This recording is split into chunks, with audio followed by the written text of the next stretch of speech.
Provinsi Jawa Timur merayakan hari jadi ke-76 di 12 Oktober kemarin. Namun berbeda dari tahun-tahun sebelumnya, tak banyak agenda di peringatan hari jadi Jatim tahun ini.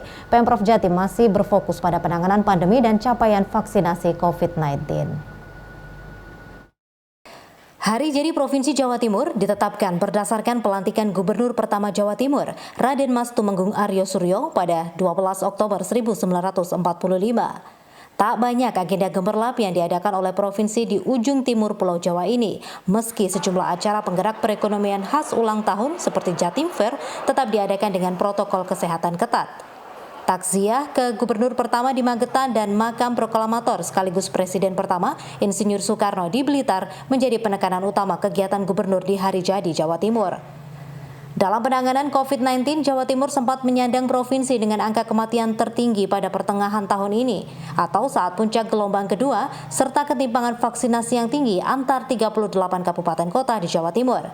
Di momen hari jadi ke-76, Gubernur Jawa Timur menekankan capaian penanganan pandemi. Karena hari ini 32 kabupaten kota di Jawa Timur, 32 kabupaten kota di Jawa Timur menurut asesmen level Kementerian Kesehatan sudah level 1. 32 kabupaten kota tersebut artinya menyisakan 6 daerah yang masih berstatus level 2, yakni Probolinggo, Nganjuk, Malang, Lumajang, Kota Malang, dan Kota Madiun.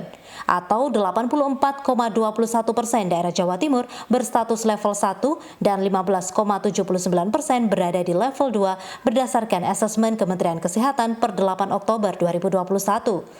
Capaian ini meningkat drastis dari sebulan sebelumnya, hanya satu kabupaten saja yang berstatus level 1, yakni Kabupaten Lamongan pada 8 September 2021.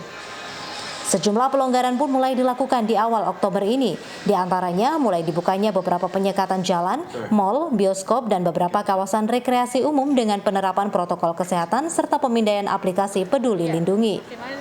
Selebihnya, epidemiolog Universitas Airlangga mengingatkan capaian Jawa Timur dengan 6 indikator dari asesmen Kementerian Kesehatan perlu mempertegas capaian vaksinasi serta finding case atau penemuan kasus yang harus tetap masif. Tetapi yang di luaran gitu ya, yang orang-orang tanpa gejala yang positif ya itu masih belum tertangkap banyak ya, karena tadi ya sekali lagi tadi banyak hasil tracing tadi yang tidak lanjut ke testing. Jadi testing harus selalu masif ya. Jadi surveillance itu nomor 1 ya. Selebihnya, Windu mengingatkan agar pemerintah Jawa Timur tidak euforia atas capaian penanganan COVID berdasarkan asesmen Kementerian Kesehatan, karena masih ada pekerjaan rumah untuk penerapan level 1 PPKM mengikuti asesmen dari Kementerian Dalam Negeri, di mana ditambahkan 2 indikator lain, yakni capaian vaksinasi. Sebanyak 70% capaian dosis pertama dari keseluruhan kelompok target sasaran vaksinasi dan 60% vaksinasi manula dosis pertama. Sementara itu, capaian vaksinasi Jawa Timur hingga 12 Oktober 2021 masih 53,22% dosis pertama dan 31,06% dosis pertama lansia.